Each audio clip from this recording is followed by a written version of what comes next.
Hello, everybody. It is WNBA with Shay. I'm finally back. It has been a while. I have had an insane couple weeks. So, and today the new thing was Poison Ivy. So that's awesome. Love it. I am here. Oh my gosh, I'm so excited for tonight. I'm here with two guests I've had on both at least twice. So Snap Wilson and SkyShow. So say hi, guys.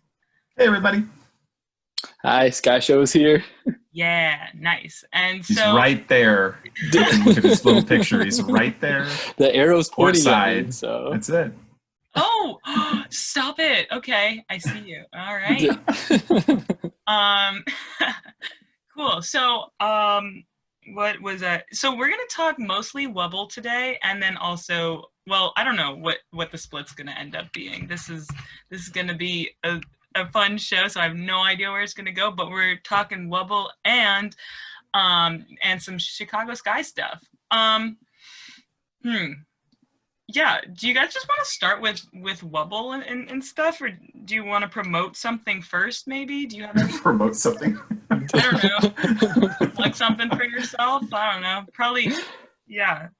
There's not much for promote on my side. Kind of just the social media accounts of the SkyShowCHI. Mm-hmm. Just find me anywhere. Just try to Google me, and hopefully I show up. Yeah, I too will promote the SkyShowCHI. That's his Twitter. I'm sure his Instagram account is great, but I never go on Instagram. But oh, that's a good idea probably. Cool. Yeah. So definitely don't look for Snap. Just go for SkyShow. No, find Snap at Snap Wilson on just Twitter, I think. Just Twitter. Just Twitter, yeah. Cool. So what are some highlights of the Wubble? Because I've been a little bit behind. So I've seen a couple videos of what's going on. Some of it positive, some of it not so positive, some of it very funny. So yeah, do either of you got like a favorite so far, a favorite moment that you've seen caught on tape, or either just like someone's just comments on it? I don't know if they're tweeting or whatever. Yeah, so I feel like the start of the whole Wubble kind of experience is kind of just it's showing that this is actually going to happen. This 2020 season is actually happening, which is already, it's a crazy idea, and it's crazy that this is all finally culminated to this point. But it's happening, and all the players kind of either flew in from their respective in-market towns that they were practicing in. Some drove in, I think, like Alicia Clark. I think Natasha Howard was already in Florida. Some took a private jet with Sue Bird and Brianna Stewart. That is a mystery. Was that only Seattle, or only about like 3 players on Seattle? I would say like 6. I think it's like 6. Oh, was it? Was it more than that? I just thought it was Brianna, Sue Bird, and Joe Lloyd. So there was more on the private jet. Yeah, I think Easy Magbegor from Australia was on there too. Wow. I think Kalina Scalar Lewis was there. Sammy Whitcomb. I think it was everyone that was in market in Seattle. I think I want to believe that it was just Sue Bird, Megan Rapinoe calling up all their just pilot friends, I think, and just having everyone just take this chartered plane from Seattle to Florida. Probably the best travel. I tweeted this because I was curious just about like what the logistics of that are, like how they get a private jet. I mean, it could be just what you said, in that they just know somebody famous.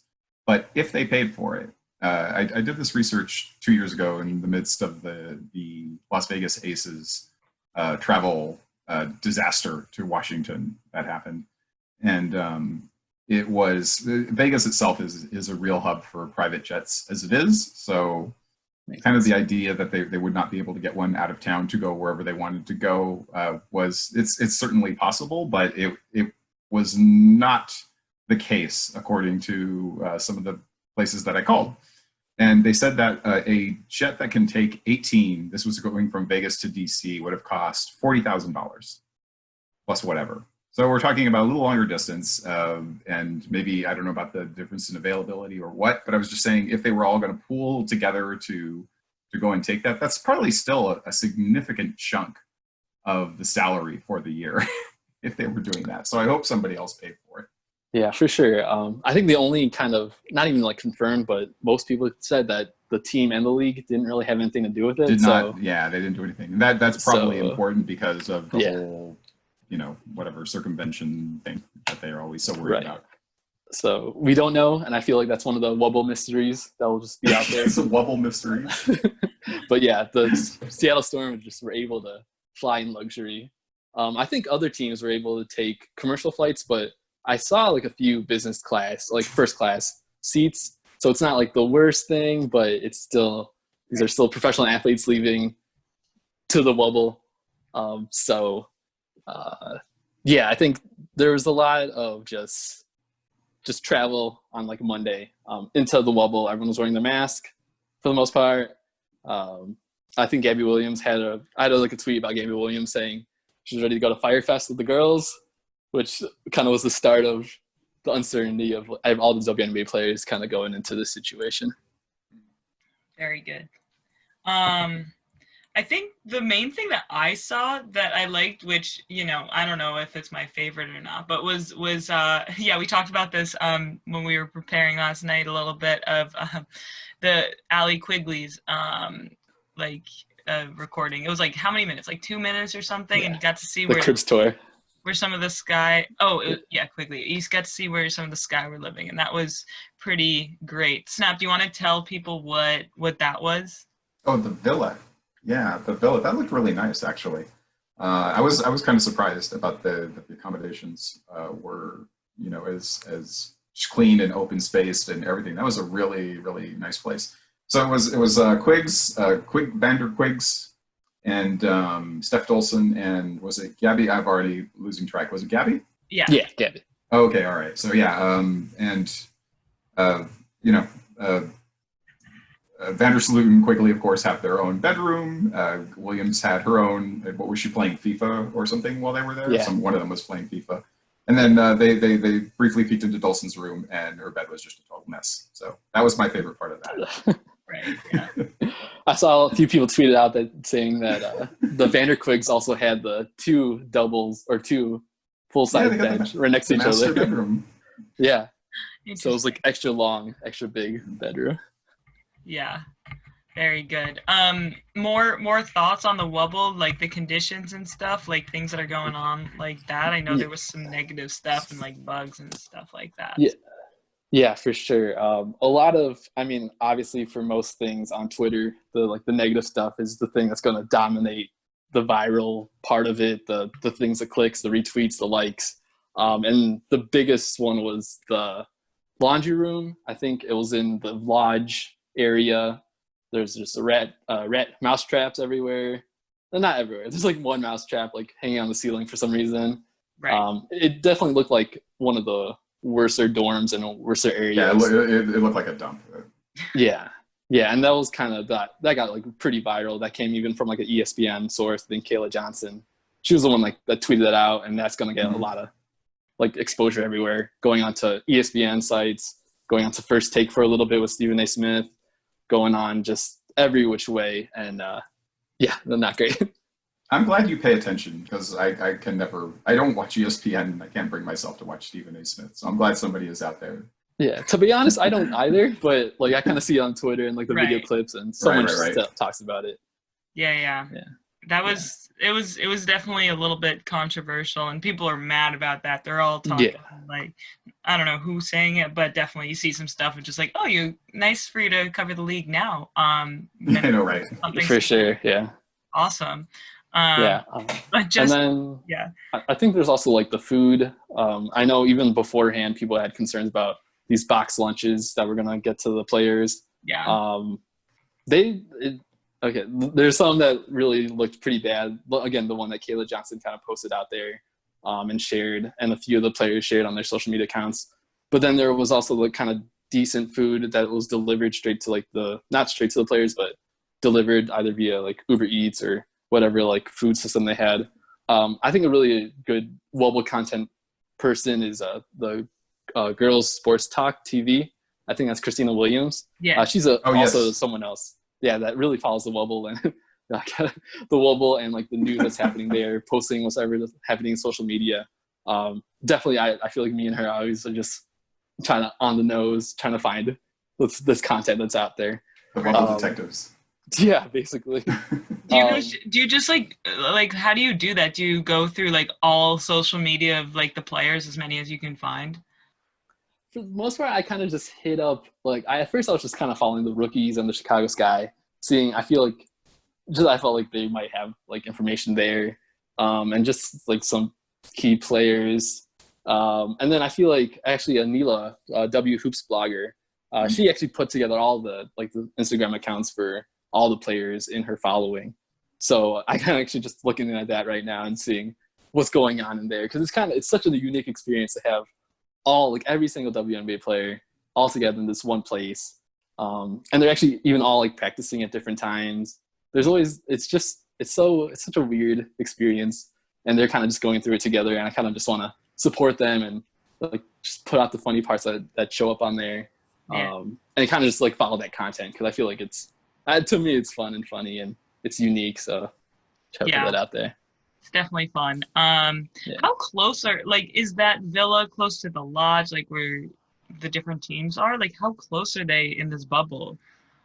I don't know exactly the whole layout. I know there's just the 3 main spots of the lodge, the villas, and then the a legacy hotel. Actually recently I listened to a podcast that Gabby Williams was on, and she was actually saying that she that villa, actually the one that Allie Quigley was showing off, their neighbors were actually not WNBA people too, which is again another concern. Where is this really a bubble where we see other people here and not just the WNBA players that we kind of expected? Yeah, again, after every kind of good funny part, there's also a weird negative part, and it's still it's all first days and everything, and the league is definitely addressing as much and all of it as they can. Along with other stuff that's happening now outside. I gotta just pause for one thing that Nemchok called us all nerds, presumably over the Pokemon references, and then he follows it up by begging for a shout out. So Eric, here's your shout out, buddy. You're stupid. Okay, now let's move on. Eric's a nerd. Eric's a nerd. Yeah. Wow. Shay and Snap, he likes prog music, so. He likes what music? Prog music? Yeah, he likes Rush. Oh yeah, he definitely has a taste in music for sure. I don't know how you guys feel about Rush, but just regardless, because he called us nerds and then was begging for a shout out, I'm gonna make fun of him for it. Where am I? Where are you even seeing the comments? I don't see. Oh, it's on Twitter. It's on Twitter. Okay. Good job. I didn't even think about that. I was on Facebook Live looking, so that's the issue. Anyhow, so do we want to say more about the Wubble? I feel like as we keep talking, we'll think of more things we want to say. Yeah, I know. There's what else I to say? I guess one of my things I'm noticing right now is that nobody in the Wubble likes Pure Leaf unsweetened. Oh, I was going to bring that up. Black tea. I was hoping you were going to miss that. Go ahead, Snap. We can talk that through. As it happens, I'm drinking the Pure Leaf unsweetened tea right now. I wanted to prepare for this and get into the spirit of things, so I went. Is it good though? Models. Is it good? It's not bad. It's unsweetened iced tea, unsweetened iced black tea. If you're okay with that, then you're fine. If not, then it's whatever. I don't know why we're going to get into the Pure Leaf tea. The sweetened Pure Leaf teas are really, really super sweet, at least to my palate. I agree. I just think that it's just I would prefer not to consume it. It's just not good. You know what I mean? It's just, I don't know why people like it. I don't know how it has a market. It's just not good, but whatever. So I understand where the WNBA players are coming from on this one. Yeah. There's videos from Brittany Sykes saying nobody's going to drink this, and not even Sydney Weiss is going to drink it. And they pan to Sydney Weiss, and she says it's the devil. There's Maisha, Hines Allen, and their like trio of Maisha, Mo, Misamin, and Erla Atkins, and they put like the Pure Leaf tea in front for some reason. And Maisha's just saying, "Who's gonna drink this? No one's gonna drink this." No one's gonna. No one likes it. I'm sorry, Pure Leaf, but you're probably not going to sponsor the WNBA now. Yeah, I was about to say, Dang there goes that sponsorship. We're ruining all my opportunities to have this get big.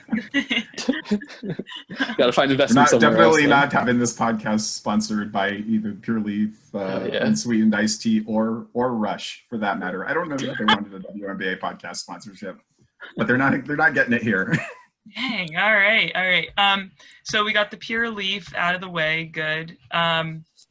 Other things about the Wubble. I think for me, the only issue I would have, well, I'm sure it's the one thing that I keep thinking about is like, I would hate to live next to people who I'm competing with. I feel like I just, maybe I would be able to separate the human with the player, but right, like if I'm super competitive with someone and I'm like, I want to beat them, I just like would have a hard time separating that and wouldn't want to live anywhere near them. But I don't think they're gonna have that issue, but oh no! Somebody brought up the very like the most awkward situation is the refs. The refs are on site with all of the players. Very true. Having to see them every day. Nice. Yeah. I think it's a legitimate concern. There's like definitely going to be some animosity. It's still like the games are still going to get played. There's still going to be tensions that rise, and then after the end of the game, they're all just going to take their golf carts on the way back home, basically. And I could just see them kind of like seething at each other. Definitely the losers of the game versus the winners. Right. There's going to be a golf cart accident because two players are racing. They're just like, that's exactly what I was thinking. Yeah, or like someone's going to like take gas out of the golf cart or something, so they'll walk home or something. We'll see. I mean, that's definitely Wubble. Mid-season Wubble I would not leave my laundry alone in that crappy laundry room.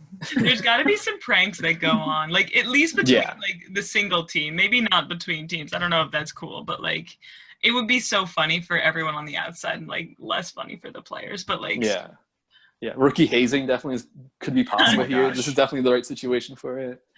Yeah, we'll see, man. This is all Wubble content that's going to be happening throughout this crazy 3-month season. Right. So does it seem like they are going to start exactly on time?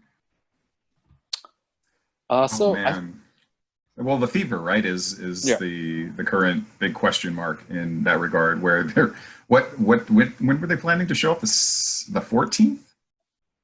I even thought it was going to be like today or tomorrow, but was it? Okay. I don't know if there's any like real news on that yet. They did not leave. Like 11 of 12 teams left on Monday except for the Fever.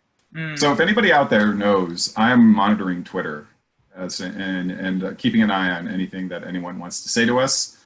And if you just ask for a shout out, probably going to drag you. So you may want to contribute something. No, I'm kidding. And we love you, Eric. We're just joking. So don't get sad. But yeah, if anybody knows the answer to that. I know some Fever fans out there who might be listening. Wink, wink, nudge, nudge. Yeah, for sure. And then something else I wanted to mention was, have you guys been seeing, those hit songs by Jessica Chords? Those are pretty fun. Yes. Oh my God. Yes. Yeah, she's a gem. Yeah. The Wubble, Wubble, Wubble. Oh my God. Anyway, Jessica Chords, JESSICHORDS. Yeah. Friend of the pod. Yeah, she's a friend of the pod. She's been on. She's been a guest, right? Yeah, for sure. It's really funny actually. We had our show and I think we talked for like an hour and a half afterwards. Just like it was a long time we were talking. It was super fun. I don't know, Corona loneliness or something. Just like, but she's great. I definitely see what she's writing and other things. She has like a Taylor Swift one about the Wubble, instead of trouble. I keep singing along and I keep saying Twubble every time I get Wubble. Yeah, no, I also And you know, with my promotion that I had today for this, I was like, you know, with the Pokemon thing, like prepare for trouble, make it double. That whole thing, I was like, and I knew like somehow I had to rhyme it with Wubble, and like I thought about having prepare for trouble, make it Wubble. I don't know, something like that. It didn't happen. I was like, I could go so ham on this promotion and like, you know, make it all like moving and stuff like that. And I was like, I don't know if that's the best way to be spending my time. But like, WNBA, just hire Jessica Cords to write you some catchy little Wubble theme songs. That is what I suggest. All right, you would be a fool not to. Is what I'm saying right here. I think that's good. I agree. And I think SkyShow would agree, and he's got the most followers out of all of us, so you should really pay attention to him. Don't pay attention to me. So yes, do that. No, actually, yeah, do that. I agree. Yeah.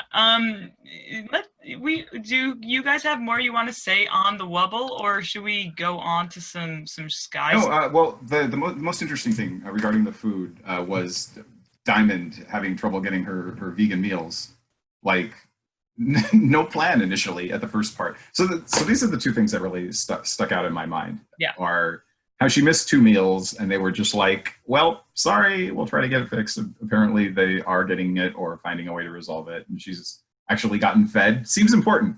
But the other thing is that, I don't know if you guys have noticed this as well, that there was almost this uniform response of the league is, what's the wording? The league is working to resolve all issues. Like, I think I heard that phrase from 5 or 6 different sources. There was a message that they wanted to send out in regards to this, because all of a sudden it basically came out everywhere. Am I the only one that picked that up? That there was like this uniform message that was the league is working diligently to resolve all issues. Yes, yeah, I definitely saw that, and I was like, I'm comforted now.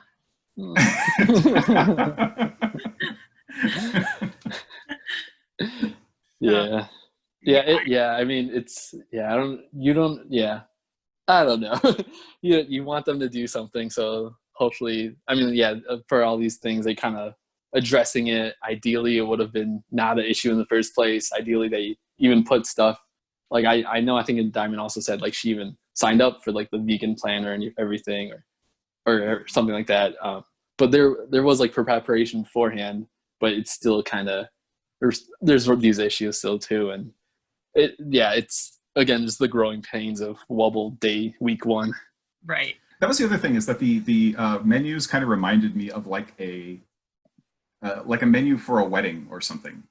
When they were showing, I think we mostly saw it on the NBA side. I don't know if we got a close-up of any WNBA menus, but it was just like, here is your choice of protein, whichever one you want, and then your various salad or whatever. And it was like all kind of fancy lettering on like a placard. Very good. Yeah. You can dress a pig, you know, like.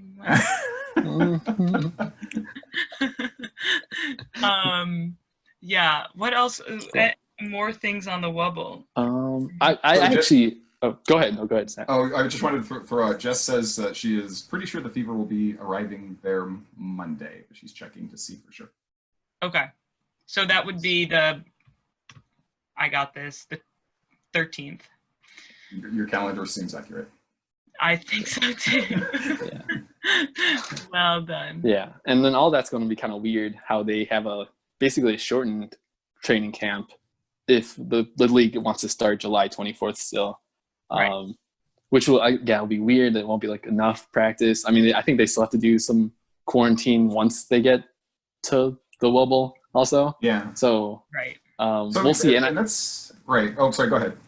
Yeah, and I think that's why like the league hasn't put together their schedule also. I think that's one part. I think it seems like there's 2 main parts. One part being the fever and maybe even like the testing that's still going on for Elena Deladon and Tina Charles. And then also maybe like TV, ESPN like setup. I know it feels like they're also kind of figuring out their programming with MLB possibly coming back too, and whatever else like leagues they kind of are in charge of. So it's all kind of just, it feels like the WNBA is kind of waiting, and that's everyone's least favorite thing. Right. Yeah, that's the thing that I'm wondering about is the whole replacement, hardship in Yeah. case of injury, how it works with new players having to come in, and they're going to have to go through this whole process, right? You get tested X amount of times, then you come and you have to sit somewhere for 4 days and not talk to anyone, and then you can maybe join the team. It just doesn't really seem like something that is going to work very well, and I feel like at some point it's going to cause a problem that we're going to have a team with a shortage of players or something like that. Right. Yeah, definitely possible. I think I mean, yeah, they can't like. There's so much like scenario planning, but once we're there and once things are happening, and they'll just have to see and probably send out that the league will probably have to send out that like standardized like wording again that they're handling it. Right. So hopefully they're handling it. So Working we're probably going to see that. diligently. Yeah, we're going to see that a lot. I feel like. Yeah. And I think there might be, do you think there's a chance for more injury this year, do you think, just because maybe the players are not quite as in shape, or maybe, having more of a rest would help them? It might depend on the player too. No, 100%. Just as I don't know, SkyShow, if you were involved with athletics in high school or college, but it's much worse when you have like a short time to prepare. I know a lot of these players have been working out, but some of them, Derek Hamby had a lengthy interview this offseason where she basically just admitted like she hasn't had a chance to do anything. She's not taken Amaya, her daughter, to the gym. She's not going to risk that. So it's like maybe she gets a chance to dribble a basketball, but she hasn't had the chance to do any serious workout up until probably recently. So I think there's going to be a lot of that. And when you look at shortened seasons generally across all sports with the shortened training camps and everything, that's where you have more of a chance of injuries cropping up. So who knows? We're in a crazy new world where nothing makes sense. But just the way that it's currently set up, it seems to me that it's more likely that something like that might happen. Dang. Yeah, definitely. I think even it felt like last season there were like even a lot of injuries as it was like the way the season was set up. Schedule, right? Yeah, so even like if that was having like there was injury concerns there, like this has to be a concern too, and hopefully kind of teams and coaches and understand that and kind of spread out the minutes. And again, there's like a few staff on there that are included in the Wubble with the teams that are hopefully just making sure of all like the training and the injury prevention is out there, but definitely a concern. Right. So, all right, we have a report from our correspondent, Jess Cords, on the ground at her home, probably on the couch or something. The Fever, she forwarded a news article, and the excerpt is, the Fever will delay their travel by at least 5 days in an abundance of caution due to the CDC's close contact self-quarantine requirements. The league said in a statement, the 5-day delay will line up with the recommended 14-day close contact quarantine. The rest of the Fever team and staff will travel to Florida, and the 2 players who tested positive can rejoin the team and travel once they have consecutive negative test results 24 hours apart. So that right there, just and she's estimating that they may be traveling Friday, Jess's. But that right there, the 2 consecutive tests, 24 hours apart, and then the 4-day quarantine, I guess, on the other side is like you need a player and you're gonna have to wait a week. That's basically what it seems like to me. Right. They're trying for 22 games in how many weeks? It's like the 24th to October. Well, you don't know anything. Well, maybe October 31st is the deadline. They cannot play past that point. Okay, that doesn't seem like too many games per week, but yeah, I think they were looking at 3. Yeah, 3 games a week. Oh, okay, gotcha. Yeah. And that, I guess that's a little, what in a normal season is it usually 2? I would feel like it's 2 to 3 games a week, but I don't really. Something like that. Yeah, okay. So it's not like super condensed, but then again, we don't actually know these dates for sure. Right. I think no travel, right? That they don't have to fly from place to place will make a difference. That's nice, yeah. And then, but I guess I guess it would be more than 3 games a week because they condense the 22 games and then the off season, or is it including the off season with those 22 games? Well, it's the 22 games plus the playoffs. Okay, so and the playoffs would have to end by October 31st. Yep. Okay, so it's going to be more than. Oh, but then I guess the 3 games a week is still the estimate. Okay. Yep. Okay, good. I'm glad that took me like a good 35 seconds to get, but we're all on the same page now. Yeah, we made it. Yeah. Let's go Team Rocket.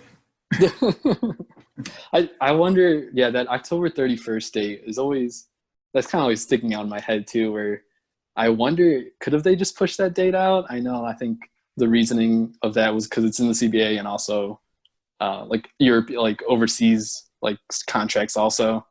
But that, yeah, I think, yeah, again, with that Gabby Williams podcast, she was kind of saying it all felt rushed to, as a player going into this situation, all felt rushed to get it in like this time frame. So, well, yeah, well, I mean, we'll just see how everything happens. But I wonder if they could have just pushed it a little bit, maybe like a few more weeks. Yeah, I don't know, because like they wanted to do that to protect players to like go, I guess, to go overseas and do their thing. But like even that, like, are those leagues gonna play? You don't. I have my doubts. I haven't like heard anything. I'm sure Hugh might have a couple more. I've heard something. The rumor out there. I forgot who reported this. I think it was Howard. The rumor out there is that the offers are not coming for the overseas play right now, because they're kind of assuming that they're probably not going to be playing. Yeah. Upcoming season in many of the countries. I mean, that doesn't obviously speak for all of them. But. Right. So. But I'm sure it puts more of an impetus for the current players to get something in for this season, right, with the WNBA. So that may have made a difference there. Right. And now we're here. Now we're in the Wubble. Now we're in the Wubble. In the Wubble. It sounds like rubble. We can go. I feel like we.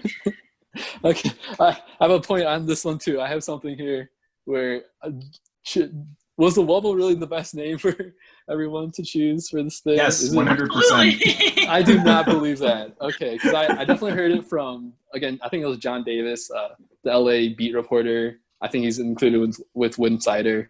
I think Ari was saying it too. I know Women's Basketball 247. I think it's Mo Curry. I think she was all saying Wubble. We could have picked something else. There was something. What's better than Wubble? I had hashtag WNBA 2020. That's like what it is. That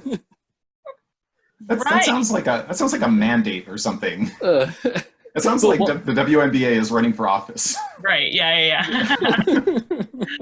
The Wubble, I don't think it was the best choice, but here we are. Everyone's using it. Like, so many outlets are using it. All the teams. Sue Bird trying to make clean site happen. Yeah. I agree with clean site. We should have done clean site. No, dude. One look at that laundry room. It can no longer be called the clean site. Right. That's very true.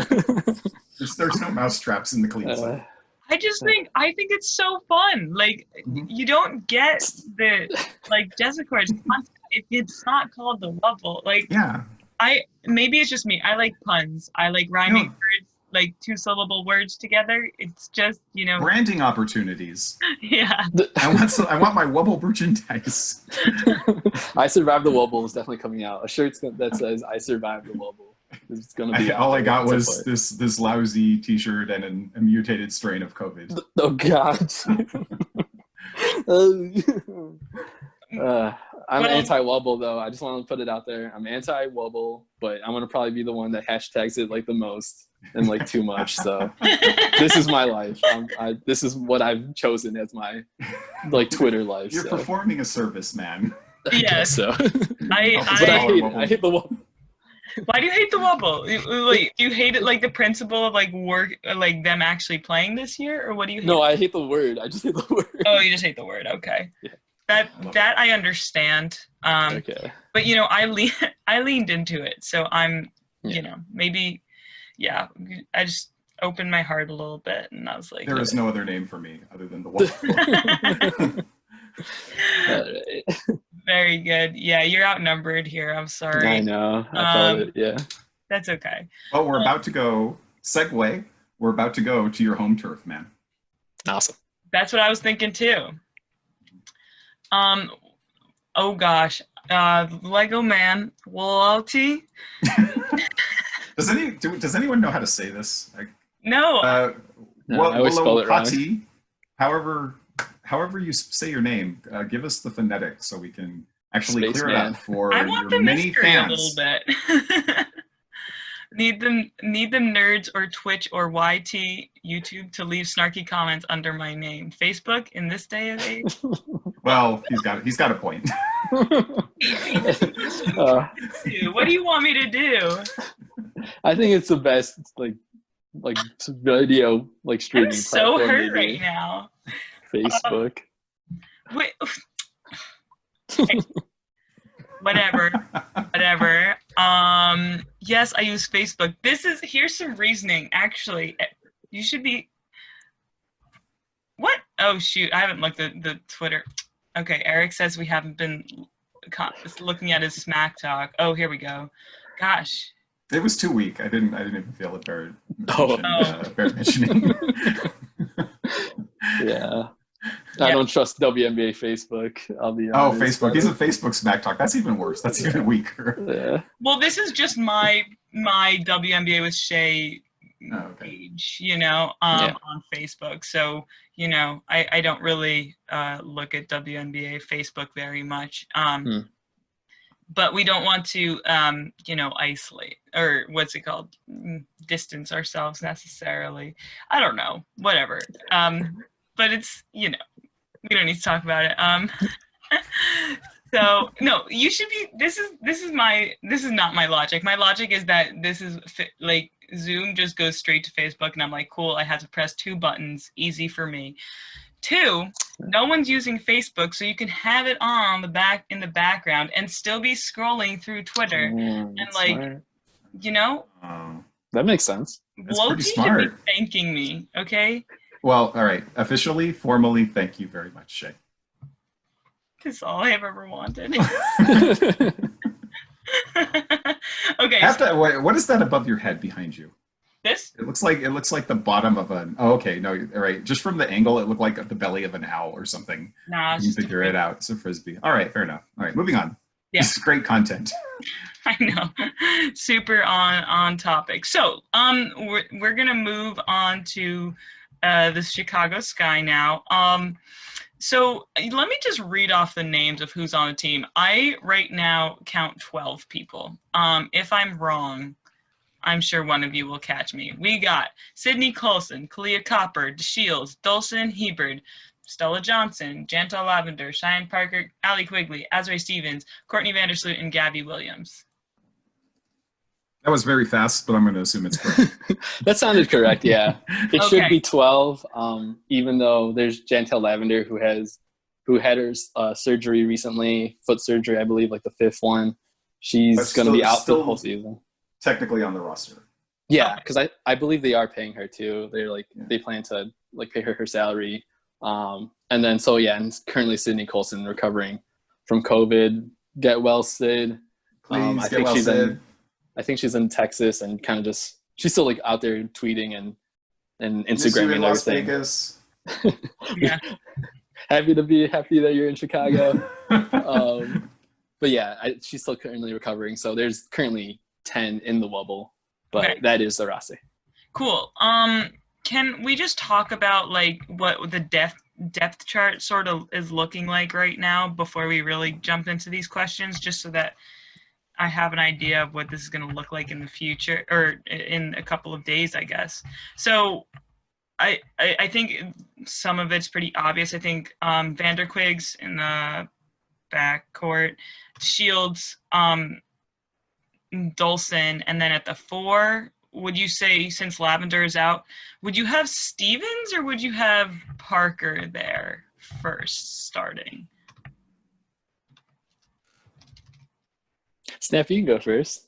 Oh wow. Oh, okay. Well, as the resident Chicago Sky expert here, no, I'm very much joking about that. Mike, I don't know. I got it wrong last year when she went down, and I assumed Parker was starting, and then James Wade. I was about to call him by his first name, like James, my good friend James. He probably hates me, so I shouldn't even say that.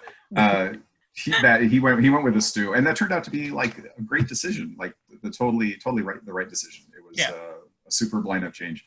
So I honestly have no idea. I would guess Parker, because maybe he would also want Stevens to Z Azure. I'm going to spell now I'm remembering how I mispronounce everybody's name, but Stevens to back up Steph at the 5 as well. Is kind of what I'm thinking. So what do you think about that, SkyShow? Yeah, I think he continues on like the idea that he did last season, having Cheyenne Parker off the bench. I think that might be her like ideal role with this team. Kind of just how she could be the focal point of the second unit. Either like offensively or not, or maybe just even just being kind of the main person out for the second unit. I think he likes that kind of setup. I guess I'm just guessing. I think that makes sense. Yeah, she's probably the more offensively involved type of player than Stevens. So it probably makes more sense to start Stevens if you already have scorers in the lineup. Yeah. To start to what, Stevens? I didn't hear you. To start Stevens. Oh. Yeah. I want to call her Z now, but I feel like it's too informal. Yeah, I think Z works, I think. Yeah. Are we on that level now with her? I don't know. We know her height now. She was game for that, so I'm assuming we kind of know her height. Right. Maybe. Still not fully 100% convinced, but we will never be convinced, apparently. Very you line them up back to back, and then we're like, I don't know. Yeah, but you need to also like get their entire body, because like one we of them did see the feet. Those, yeah. Somebody could have been wearing heels. Right, exactly. It's impossible to know. Now Steph looked really mad at that video, that picture too. Like very like did not want to do that picture, but I'm happy it happened. Right, but the people demanded it, so yeah, the person demanded it. Yeah.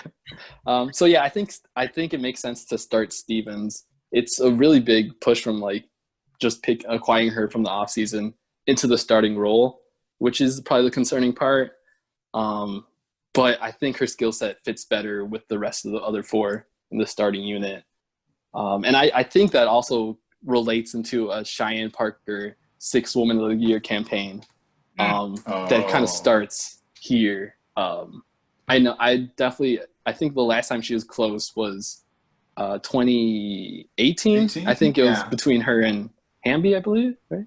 No, it was she got robbed, Jonquil. Man. It was Jonquil Jones, which was I think we can all agree on that. Yeah, because she was kind of like a true 6th Woman of the Year rather than like a starter waiting. Yeah, no offense to Jonquil Jones. Please don't hurt Jonquil Jones. But I'm just sorry, you should not have been a 6th woman. Yeah. So I think this is kind of the redemption point right here, where Cheyenne could just come off the bench 6th woman, maybe even end games with either Stephanie Dolson or Azure Stevens, or even Gabby Williams. I'd put that out there. But I think this could be a good year for Cheyenne. This is also a contract year for her, where next year we'll see exactly what – I mean, I don't want to talk 2021 where we're already in such a weird 2020. Right. But go for it.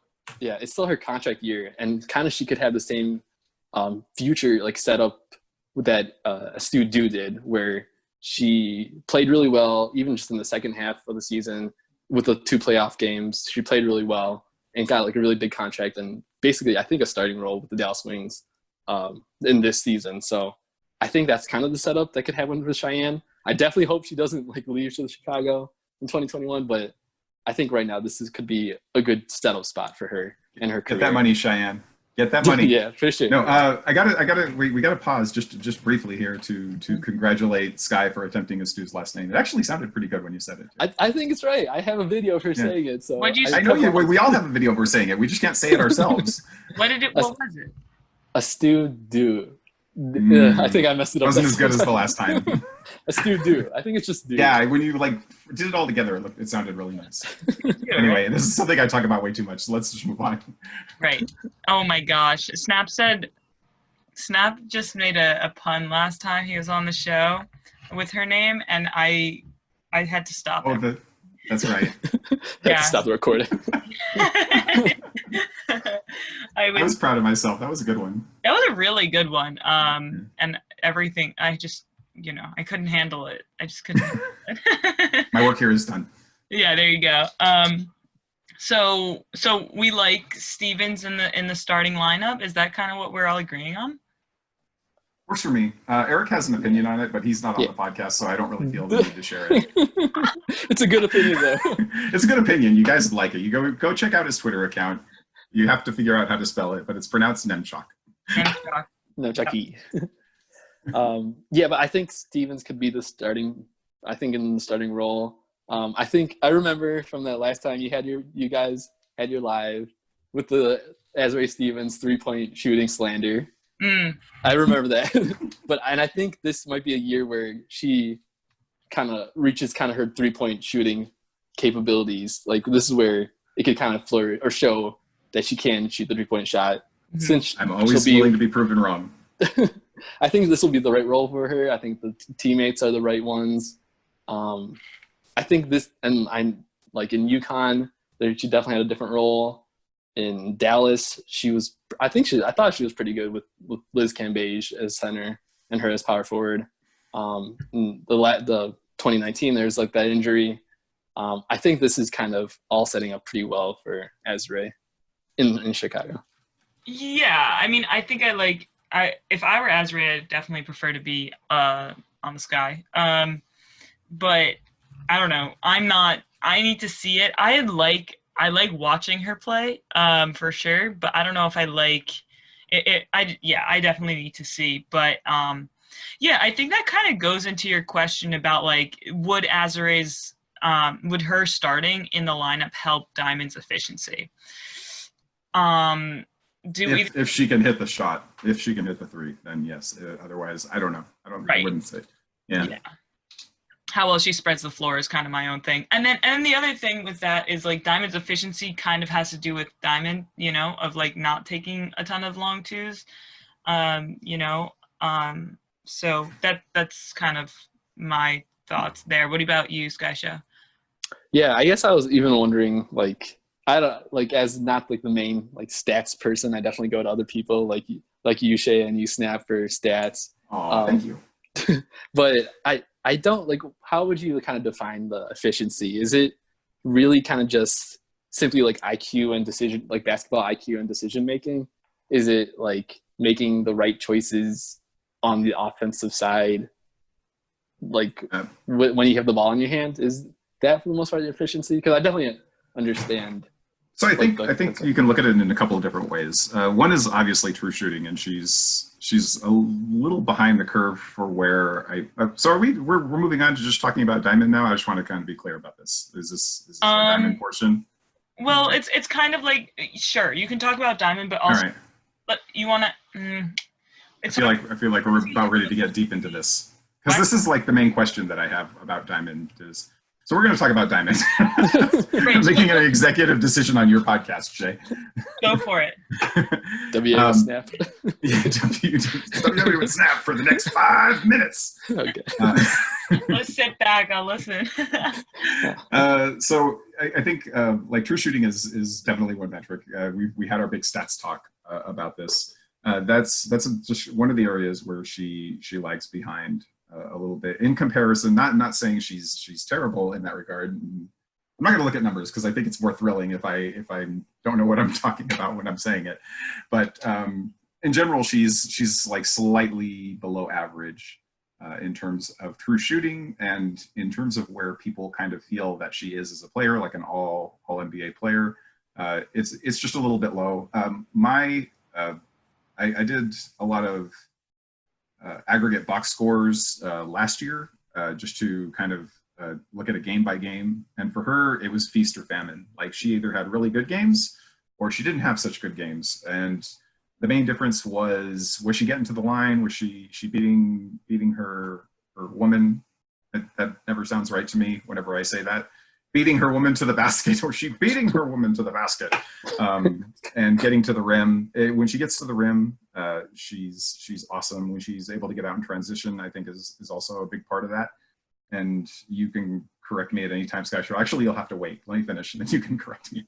But so yeah, when she had like really good games, and then she had games where it wasn't working. She wasn't getting to the rim, and then she was kind of forcing it. Was my read on things. So I think if you look at it in terms of that, like when we say more efficiency for the plays that she manages to start, the pick and roll, or the spot up shooting, just has to be a little bit. Eric is agreeing with me. Thank you, Eric. And as it bodes well, I think, for the future that she has these games where things don't work and then things do work, because you figure that she'll make better decisions as she develops, and she'll have more of the really good games, is kind of how I feel about it. Yeah, I agree. I think her decision making kind of needs to improve. Sorry, did I interrupt you? No, it's good. I'm where I am. We're back to WNBA with Shay. We're back to WNBA with Shay. WNBA with Snap is over. WNBA without Shay. Someone's telling me that today. So yeah. I think I wasn't super happy with her decision making. I mean, that kind of has to do with like how much of a green light she has, maybe. But yeah, I think I wasn't super thrilled with her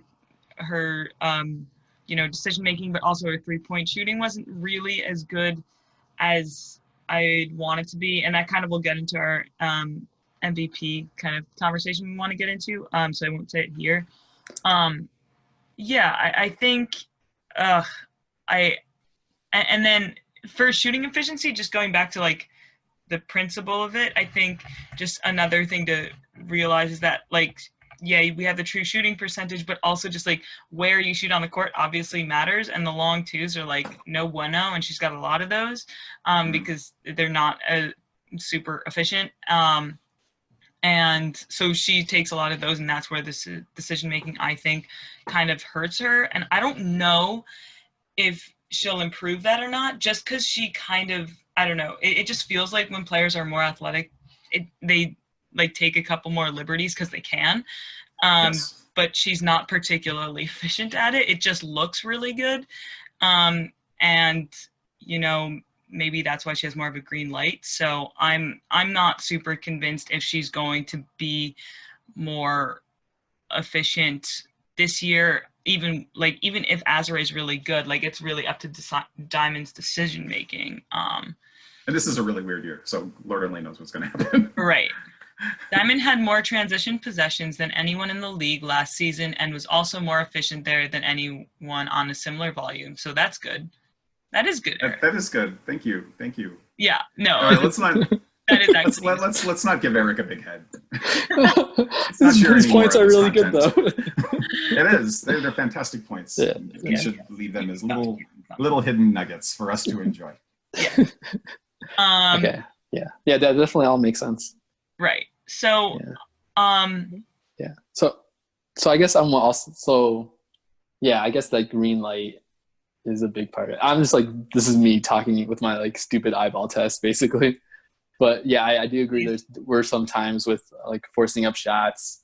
I did always think like out of the draft, I thought her like mid-range was her like kind of bread and butter. I thought that was actually going to be like one of her strongest suits in the WNBA, and the shooting of it, like I don't know this at all, but it seemed like the mid-range shots weren't going in as much. Maybe I don't know exactly why, but it looked like she was forcing up those shots. She was like relying on that shot when like the shot clock was running out and there's no other options out there. Right. That's what it kind of looked like. So, and then again, transition is going to be pretty important. Just note, but she yeah, is and the prettiest layup in the league. Yeah, for sure. Like it's a work of art, man. Yeah. Yeah. And that's all that athleticism too, and all that. That just shows up for Diamond. And hashtag Diamond watching is one of like the best things. Yeah, it's very stylish. She's got swag, I think. Yeah. Just in the style of play. She's she moves very, very gracefully, and I saw them in Maya more too. But I think, it's it's a good comparison. Maya Moore is definitely one of her idols too. She's definitely always kind of followed her career. In UConn, maybe like at a point where Diamond was considering going to UConn. I think that I know I have a picture of like Maya and why do I have Maya and Diamond together? Like when like Diamond was in like the recruiting stage, and I know like Diamond always posts on Instagram about the league needing Maya Moore back. So I'm pretty sure, there's definitely a close relation in both like their kind of their game and kind of what Diamond wants to do for her career, and she kind of wants to model it out after kind of Maya Moore's like tremendous career. Right. And speaking of an MVP, like you asked if Asia or Diamond would get an MVP first. And I was looking through, hopefully Wikipedia has this right, like all the MVPs that the WNBA has had, and like there's not many guards / forwards there, like on the wing. Maya Moore is one of them. Then DT, Cheryl Swoops, Cynthia Cooper. So like, people from a little bit more of earlier WNBA seasons. So I can't really speak to them as much, but I like just based on that, I would think that, it's like MVPs are going to people who are 6'5" a lot of the time, 6'4", so my answer to that is Asia. I think it's a lot easier to have better numbers when you're closer, like offensive numbers when you're closer to the basket.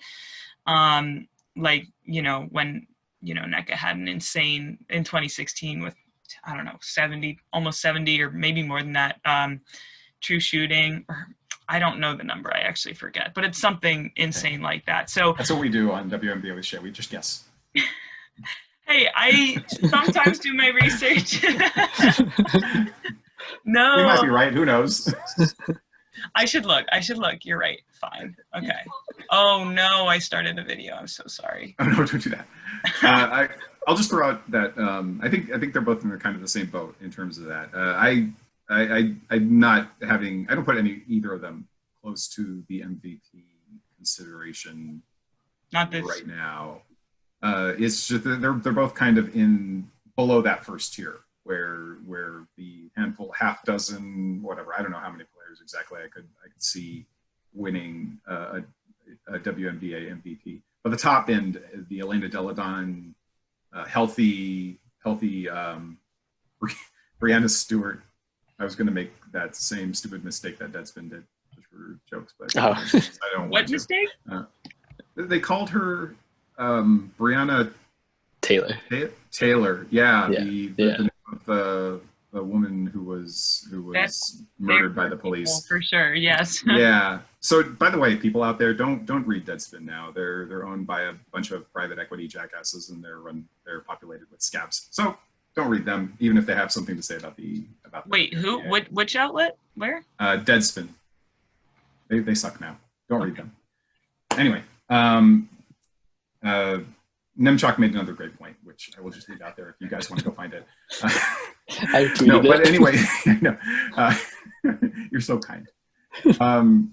No, I think that they're both below that current level. I don't think either of them are really close, but if they were to get to that level, I think it's kind of the same thing, is that they both have things that they need to improve. I'm not going to get into everything with Asia. We talked about that in the Vegas podcast, and we've kind of just made said what it is for Diamond, the things that she needs to improve. You do make a great point. It's really, really hard, especially in the W, for wings and guards.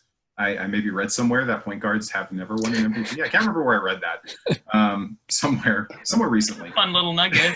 Fun little nugget out there. Whoever did that, good job. Whoever it was. Yeah, wow. Yeah, so yeah, it is. There are just so many skilled bigs that impact the game on both ends that it's really really difficult.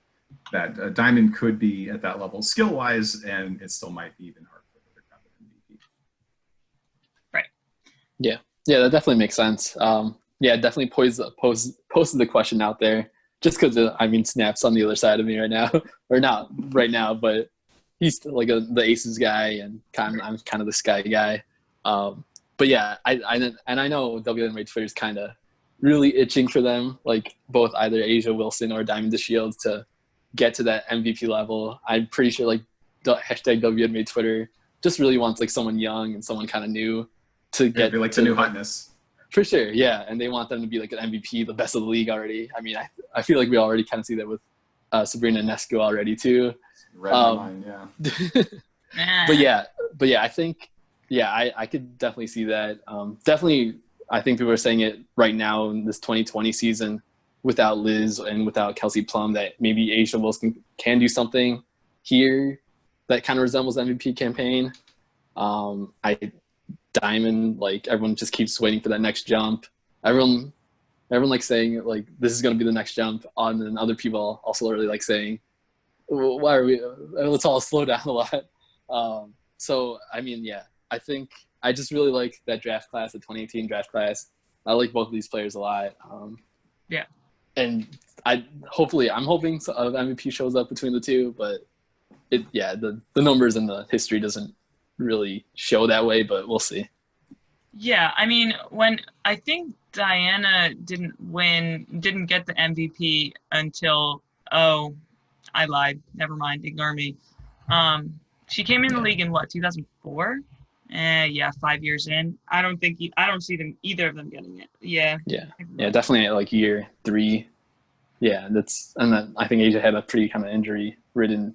I don't know. Actually, I don't know. But I definitely remember like Diana Taurasi talking in that Meg Rapinoe Sue Bird video thing, how she was saying she didn't win it. Like she should have won a lot more MVPs than she actually did. I definitely remember that. So we'll kind of I guess we'll just see what happens with all these future seasons. How many should you have won? She's like easily 3. Easily 3. Yeah. Happy to have that swagger back in the WNBA Wubble too. For sure. Should be a good Diana Taurasi season, hopefully. Yeah, we'll see. I don't know. I don't know how she's gonna do. But whatever. Okay, so I think what's next? I think so. Basically, I think my last question, kind of Chicago Sky related, kind of hit most of the stuff already. But the last thing was, who's the ball handler you would trust on this current roster after Courtney Vandersloot? They did pick up Sydney Colson, just currently just recovering, hopefully getting better and everything, and hopefully will join the Wubble at some point in this season. But kind of currently, or even if you want to include Colson, who kind of would you see as the best like point guard after Courtney Vandersloot? They did sign Stella Johnson from Rider University. Yeah, Rider University. Apparently a 5'11" guard, kind of 3-point shooting is there. A lot of scoring in college, but that's like also a rookie coming in, not even like with any training camp or anything, kind of just pushed into this Wubble, and we'll see from her experience. So that's kind of my question out there. Who do you trust your second ball handler? Snap, you got this one first? Yeah. So I'm gonna use a little bit of stats and just a little bit of common sense. I like 2 options in this area, and one is Diamond, who last year was their second leading ball handler in terms of pick and roll ball handling attempts, and the other option I can kind of see as a let me get to her numbers. Man, I was hoping to find the one with assists before I did that. That's fine. But in terms of ball handling, Courtney Vandersloot had 168 possessions. Diamond was like closer than you would have imagined, but I think this is leaving out passes.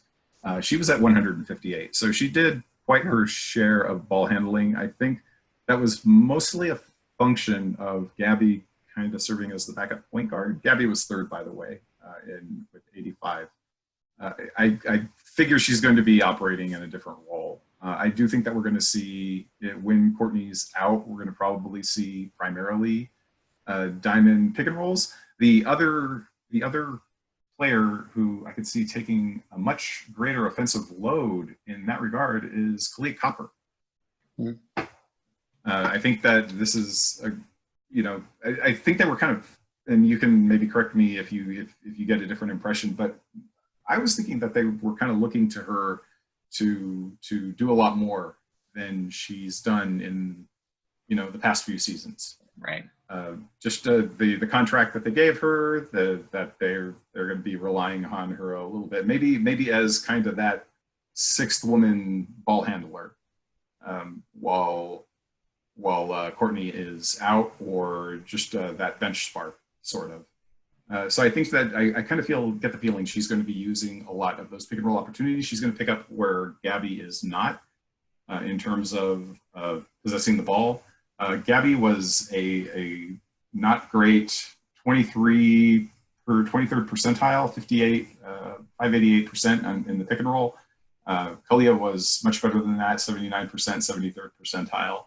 And then that just, I think that an analysis of their skills or the way that they were performing would kind of lead you in that direction anyway. What was the volume for each of them, though? Because so it was 168 for Vandersloot, and I'll try and find the one with the assists as well. But it was 168 for Vandersloot, 158 for Diamond, 85 for Gabby, 73 for Copper. Okay, so it was only, what was that, 12 possession difference? Yeah. Okay, that is definitely significant. Other than the fact that I think Gabby did Gabby go against more first units and second units than Copper did? That would be my other concern there of why that's like a 50 percentile jump, No, I think she was like basically the bench, right? Is that right? Yeah, Sasha? yeah. I think I think both of them are kind of just the bench unit. Okay. I guess I think there were a few games where like Kalia Copper was like doing really well. So I think at those points she would play with like the starters, like in Diamond's place. But yeah, I think it was mostly second units. Yeah. I don't think, for me, I was thinking not point Gabby again. Just doesn't seem like that's gonna happen. Yeah. I kind of want to I want Diamond to have the ball, but I think she should have it less to have her have maybe better decisions. I don't know. I don't know about that. I just, maybe she gets too, what's the word? Just she shoots too much if she has the ball in her hand a lot. I don't know. And that kind of like leads to issues or inefficiency for shooting. So I was, for that reason, I was thinking keeping her away from the point. Then again, I didn't look at the numbers, so this is like, I can't defend myself. It's just like, it feels like this though. And so I take this with a grain of salt, I guess. Coulson is fine, and I like the idea of Copper a lot. I like her size. I like how she moves. And yeah, I definitely like Copper, but I wasn't sure I thought you were asking this question more for like in the future. What are they looking at in a point guard? And I would want a truer point guard like Vandersloot, or let me repeat how I thought the question was phrased, of like how, like after like Vandersloot is getting, she's going to her 9th season, something like that. Yeah. If she wants to retire soon, what are they looking at? But I don't know. I don't know why I interpret the question like that, because like it's not going to happen in the next 5 years probably. So it makes sense though. Like I think that kind of question was coming up around draft time, when kind of predicting who the Sky would pick at number 8. I think, number 8. I think there's considerations that they could go a point guard. I think at that point it was like Ty Harris or Crystal Dangerfield. Right. But yeah, I think actually the 2021 draft might end up getting that future point guard that you're actually considering. So I think we'll have to see. Again, I'm talking about 2021 too much. when we're in crazy 2020. No, that's not good. I know you're like me, and that no matter what my team does, I will find a way to unconditionally love it. For sure. But how did you feel about Hebert at 8, or were you thinking that there was another option that you maybe liked? I think I had a few hashtag Sky prospects out there. I think Beatrice Montpierre was out there. Again, Ty Harris too. I thought I liked her as a future point guard and with some size. But I think, but again, also Ruthie Hebert was there as I don't know if I want to use safe choice, but I think it was kind of the safe choice of just her knowledge and her playing well with Kelly Graves, who used to be Courtney Vandersloot's college coach. I think that did have an impact on it. Just her being a post player with both Jantel and Cheyenne Parker going into the contract year in 2021. We were going to lose a bunch of posts. So there was kind of need there of a young one. Ideally, I think the idea, and I think just as a fan, the idea is the successful things that Ruthie was able to achieve with Sabrina can be replicated a bit with Courtney Vandersloot in that Sabrina and Inescu role. So it really did kind of feel like a safe choice. There are concerns about her height as well. Again, another height problem where I don't know how tall she is really. And then there's a lot of talk of the jump shooting that she didn't really do in Oregon. But if her skill set is just kind of pick and roll and kind of getting down low in the basket and kind of making the shot under the basket, maybe hopefully even dealing with a bunch of the taller players in WNBA. I think it's a safe bet. And now with Jantel out, this is a pretty big opportunity for her to kind of show her spot and her place. And I think she will get minutes too. So James Wade, if you're listening, please line up Ruthie and Steph again. Not Steph. Not Steph. No, that makes it even funnier.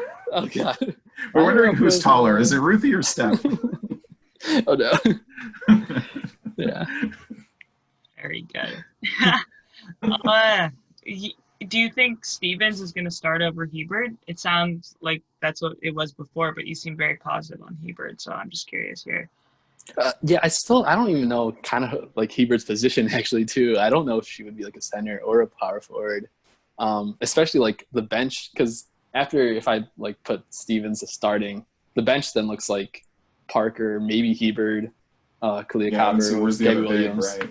Yeah, and Stella Johnson. Ideally, it really would have been Jantel Lavender and Cheyenne Parker together as the 4-5 mix. They played that way a lot last season. It felt even ending games with those two, with Steph Dolson on the bench, when it was a more a faster unit out there on the other side. But yeah, so I don't I feel like we have 3 power forwards and Z and Cheyenne and Ruthie, and one center in Steph Dolson. But I think they're just going to figure it out, and someone's going to play center, whoever can deal with that matchup. And hopefully it's not as intimidating a matchup off the bench, the second unit center. Right. Yeah. There is usually a pretty big drop off there. Yeah. Yeah.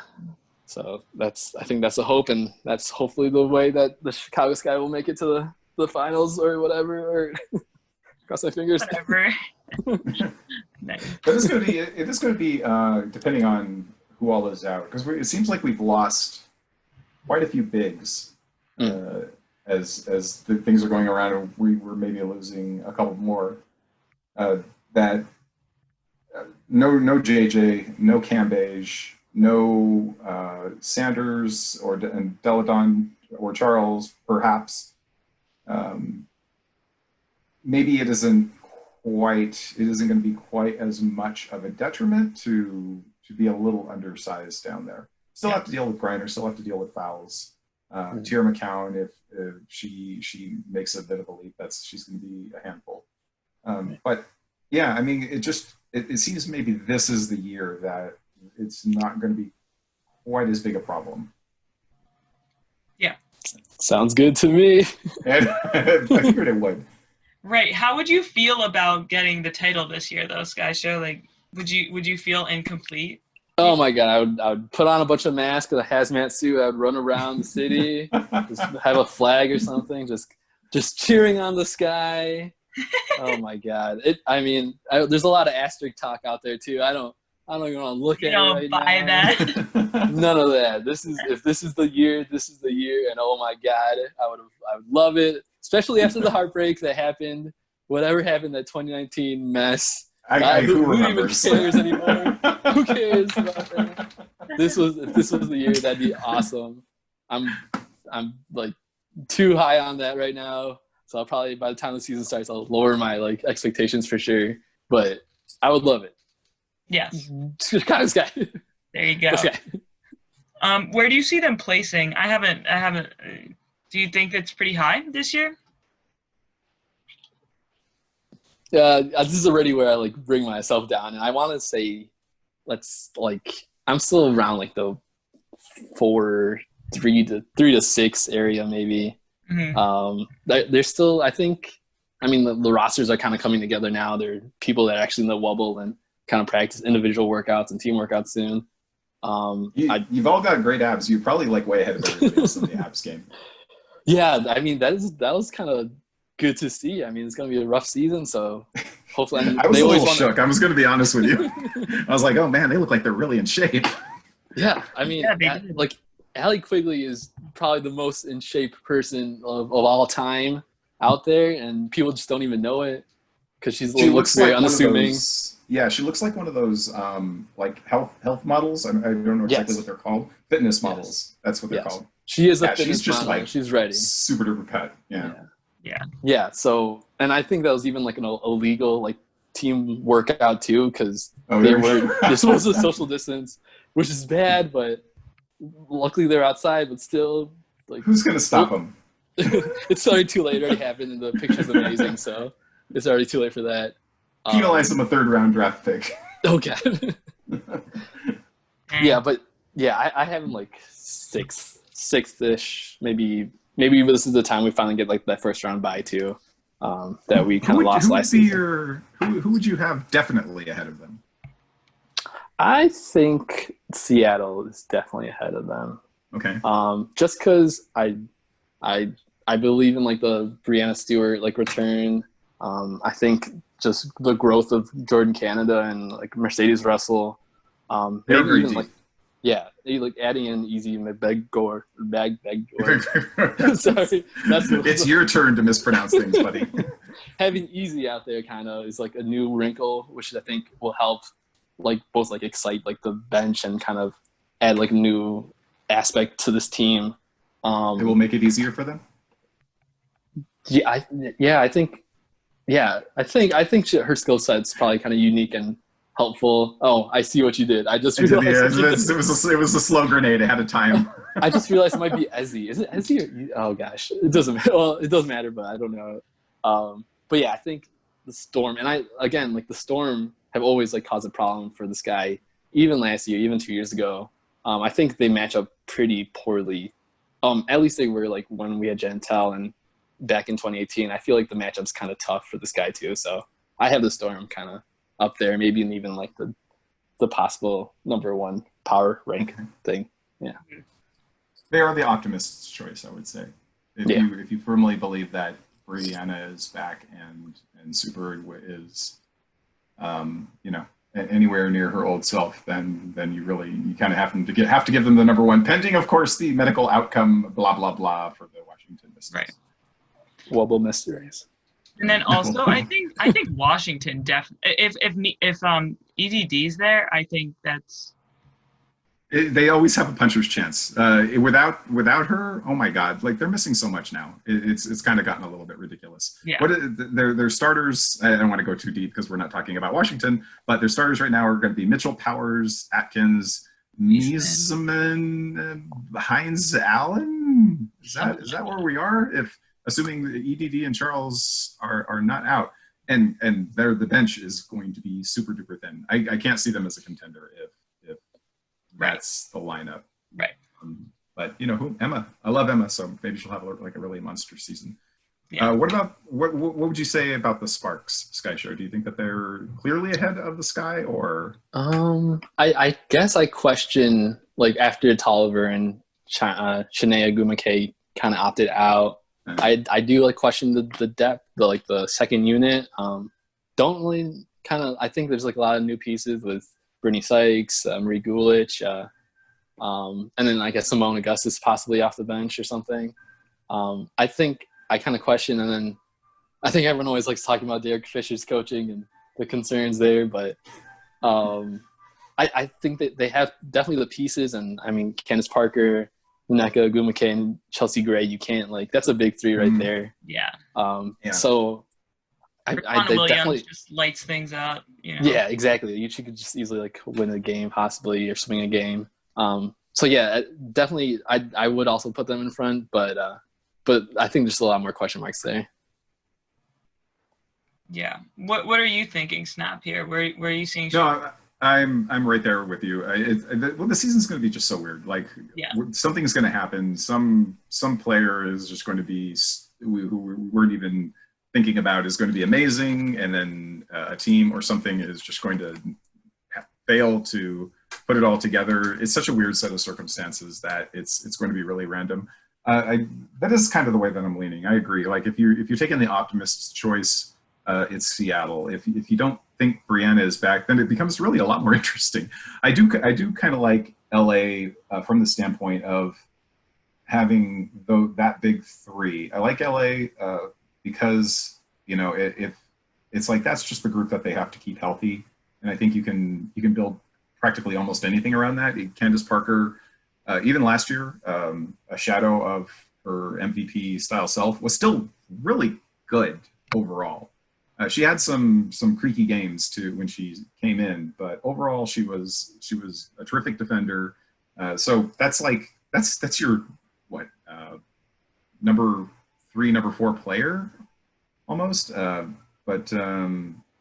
I mean, like, the Tolliver loss is kind of, that's tough, but at the same time they already have the point guard out there. They have Raquana. They packed enough athletes and shooters. Everybody is missing players. Everybody's bench is going to be running a little bit dry. So I don't think it's as big a weakness as it is. So that's if you're a Seattle pessimist, I would say the Sparks. If you're a Seattle optimist, I would say Seattle. And then I think Chicago is like right there or slightly behind them. They're missing one player, but everybody is kind of healthy.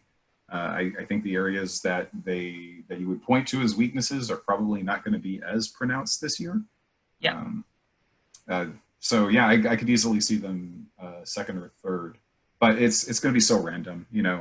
Maybe Kennedy Carter is just going to go absolutely nuts, and then Atlanta looks great. If that happens. That's what I think Atlanta might give them a hard time. One team that I wouldn't put necessarily, like, I definitely wouldn't say like, oh, they're definitely above them, but like, no, they could give them a run for their money for sure. Right. If she's typical rookie point guard, has some problems, they're probably going to struggle a little bit, not necessarily out of the playoffs, but because they still have good players at a lot of other positions. Right. But if she's good, I mean, that looks like a heck of a team. Yeah.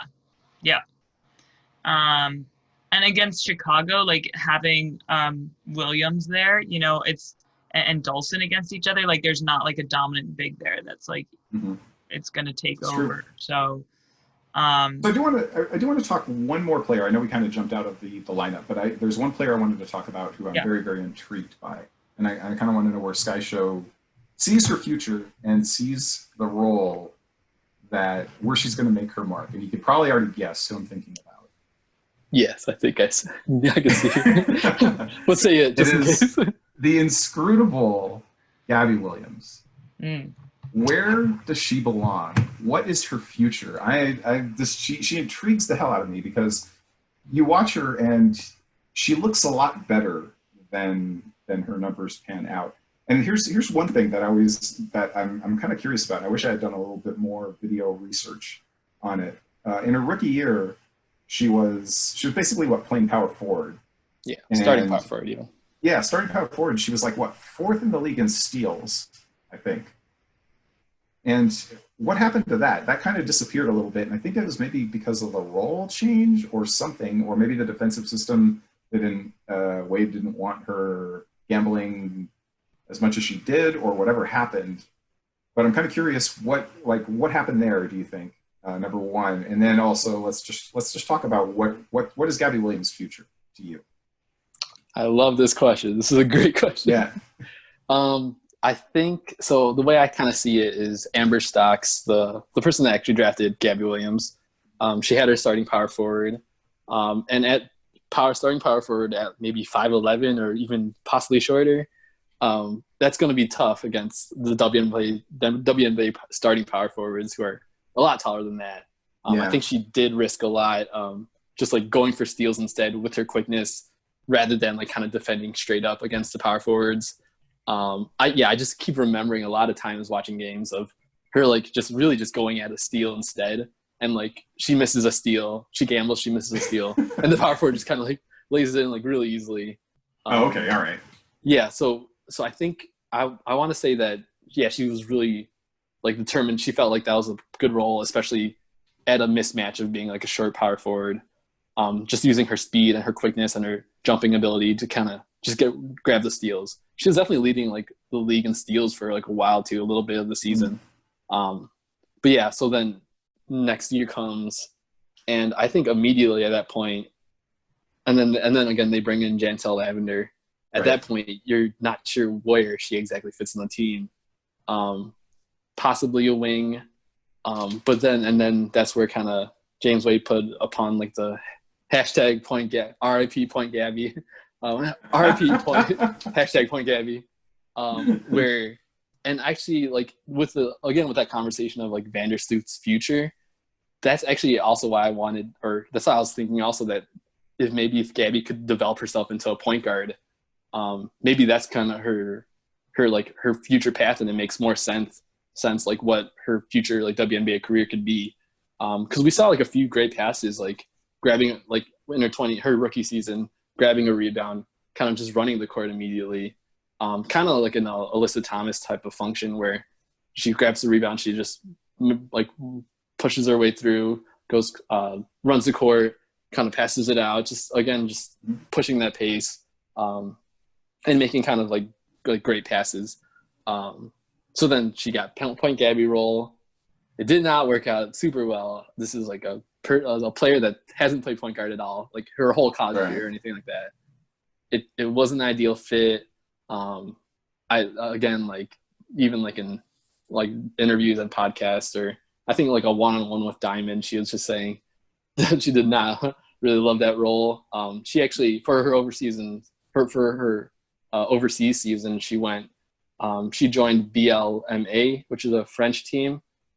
Actually, it's owned by, or the GM of that team is James Wade's wife. Edwige. Yes, Edwige Lawson Wade, follower of the account. Yeah. But so then that's where I was wondering if like maybe they're going to develop Point Gabby a little more, but she's definitely playing more of the wing. She's playing like with Sammy Whitcomb and Stephanie Mavunga. And that's kind of where like wing was kind of getting developed, like as her skill set, not point guard. So that's like, that was the past, and now the future. Actually, I also thought it was kind of I do agree, it's like super confusing. There's no like real path currently out there for her. But actually, the Jantel Lavender like missing the season, this is kind of where you can test Gabby out in a few different spots and see again like what fits best for her in her future. I currently think it's like a wing, being like a wing of the future, maybe with Diamond. Azrae Stevens kind of comes in with like the same amount of years, and kind of like her path as like a stretch power forward. So maybe Gabby isn't a power forward anymore in that scenario. Maybe she's like the small forward with Diamond and Azrae. Right. But we tested like point guard in 2019. It did not look that great. Maybe she could be a center, I'm not sure. But it's somewhere between those two lines. And that's where I think Gabby Williams is going to end up. And I'm definitely rooting for Gabby. I think that athleticism is there, determination, her just kind of her ability to be a spark. Like I think she does like good stuff on the court. She always has that kind of energy out there. But yeah, we'll kind of see this 2020 season how it all fits. I felt like that was a long tangent on Gabby Williams, but I really root for this player. I have her jersey, so I believe in Gabby and whatever she's able to do. There you go. Snap, you want to answer that question or? Well, my own feeling, I do think that she's a wing. I think that's kind of what her size and body type and general everything but shooting has kind of leads her there. And the shooting has been so bad that you kind of have to figure it has to be an outlier on the low end. If it's not, then this is a moot point, because I don't know that she can stick shooting the way she has. But if she can improve it, then that's I really do kind of see her as a versatile wing who can just kind of fill roles in multiple kinds of lineups is how I would say it. She ball handles a little. She can get out there and rebound and start the break, play some defense, use her quickness, that kind of thing. Yeah. Anything else you guys want to talk about? I'm thinking about wrapping this up. More things? I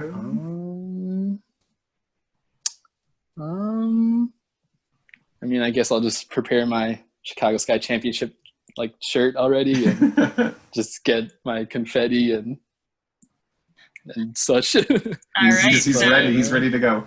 I'm ready to go. Final thoughts, season. I guess. Yeah, SkyShowCHI. It seems like you're already starting on that train. Why don't you just keep going? Yeah, I mean, the Wubble content's out there. I know it's definitely like the pregame stuff. I know there's a fan base of WNBA Twitter that kind of just enjoys more of the games and the stats and everything. But I think there's also a subsection where it just kind of likes this part of it, where it's like a lot of preparation for the games, a lot of just like funny personalities out there, a lot of like important like topics that are being discussed. Even, I mean, there's an Atlanta Dream owner that's out there. There's the Black Lives Matter movement that's like so vital at this time. I mean, the league is even dedicating the season to that. And it's just actually like it's all kind of happening, and it's all like really important just for these players to kind of get out there. And I'm ready to support the season, how like weird or zany it is, and whatever the games like turn out to be. It's really crazy how there's actually going to be a WNBA season in 2020, and I guess I'm excited. Yeah. Snap, how about you? I will be following. I will be cheering as much as I can. I feel like if I say what's in my head, it's just going to be a broken record, in that I'm scared to death for all of these players. is essentially how I'm feeling. So I will be following along with like a mixture of fear and excitement, and just kind of hoping everybody gets out healthy, and we don't have an outbreak, and we don't have anything terrible happen or go wrong. I've said before, I think it's a terrible idea, but we're going ahead with it. I want to support the league. I want to support these women. It's going to be an interesting season. I think just some crazy stuff is going to happen. I'm here for it. Absolutely. Especially like, the MVP race is one thing. If EDD's out, that's basically the top three players in my estimation, with her and Liz and JJ, all out. And that, if Stewie is not 100%, then that really opens things up. So MVP is going to be just a fun thing in and of itself. The contenders, who's going to make it to the end, I think it's going to be as much a matter of health and people who have gotten to work out and have gotten to be cohesive. I think the Sky look really good in that respect. They're cut. They got great abs. They're all great abs. Aligned. They're ready. They're on a mission. They last season didn't work out the way they wanted to. So I'm actually optimistic about their chances. If you had to look at a team that just looks like they're ready to go, they're definitely one of them. Yeah. Cool. I should have pitched you guys against each other a little bit more. Yeah, you could have. No, Nemchok had to butt in, so we decided to turn on him instead. Dang, I totally could have done that, but it's too late for me now. there's still a lot of season that's going to happen these 3 months, so Right, we could definitely revisit. again, for sure. So why don't you tell people where they can find you if you have any projects or something going on? Let us know what you're working on.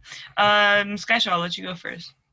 I should have project I'm working on, but instead I'm just always on Instagram looking for Wubble content. So that's me right now. That's a project. I guess that is a project, yeah. Hashtag Wubble, check it out. I still hate the word Wubble, but it's important content out there. Follow me on Twitter. Twitter's definitely my favorite, at the SkyShowCHI. Also on Instagram. I got to start posting on Instagram more because definitely let's let that go. I'm also on TikTok. I don't know why. Up. No way. What's your TikTok? Yeah. Wow. Well, it's at the SkyShowCHI. It has to be. The whole thing is at the SkyShowCHI. Oh my gosh. I love it. So and WNBA, we need merch. Yes, that's also me too. Don't use that as much yet. But yeah, I mean, I'm going to be following the season and just excited for what's to come. Very good. And Snap, where can people find you? What projects are you willing to reveal things? Well, you doxed me last time, so it's out there now. I will be starting a podcast probably as early as this next week. If not 2 weeks at the latest. Yep, it's coming. I will give you the full reveal, the name, all the good stuff. I'm kind of lining up all of the little technical details right now to hit the ground running. Rhyme, Snap, and Chat by any chance? No. I don't want to. Don't double there will be no dox puns.